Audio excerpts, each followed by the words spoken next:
بسم اللہ الرحمن الرحیم، شروع اللہ کا نام لے کر جو بڑا مہربان نہایت رحم والا ہے۔ حامیم، یہ کتاب اللہ کی طرف سے نازل ہوئی ہے جو غالب ہے، حکمت والا ہے۔ ہم نے آسمانوں اور زمین کو اور جو کچھ ان دونوں میں ہے حکمت سے اور ایک وقت مقرر تک کے لیے پیدا کیا ہے، اور کافروں کو جس چیز سے خبردار کیا جاتا ہے اس سے وہ منہ پھیر لیتے ہیں۔ کہو کہ بھلا تم نے ان چیزوں کو دیکھا ہے جن کو تم اللہ کے سوا پکارتے ہو؟ ذرا مجھے بھی تو دکھاؤ کہ انہوں نے زمین میں سے کون سی چیز پیدا کی ہے یا آسمانوں میں ان کی کوئی شرکت ہے۔ اگر سچے ہو تو اس سے پہلے کی کوئی کتاب میرے پاس لاؤ، یا تمہارے پاس علم انبیاء میں سے کچھ ہو تو اسے پیش کرو۔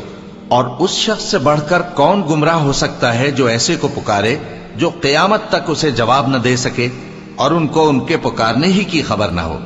اور جب لوگ جمع کیے جائیں گے تو وہ ان کے دشمن ہو جائیں گے اور ان کی پرستش سے انکار کر دیں گے۔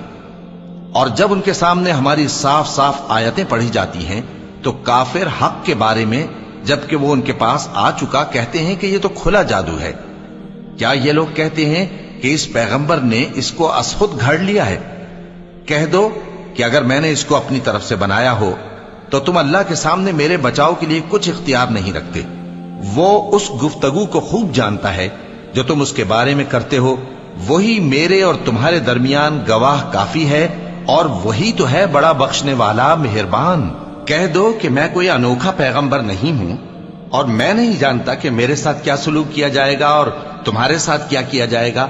میں تو اسی کی پیروی کرتا ہوں جو مجھ پر وحی آتی ہے، اور میرا کام تو علانیہ خبردار کرنا ہے۔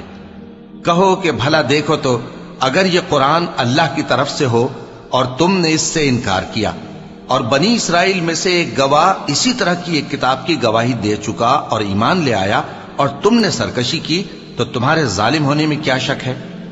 بے شک اللہ ظالم لوگوں کو ہدایت نہیں دیتا۔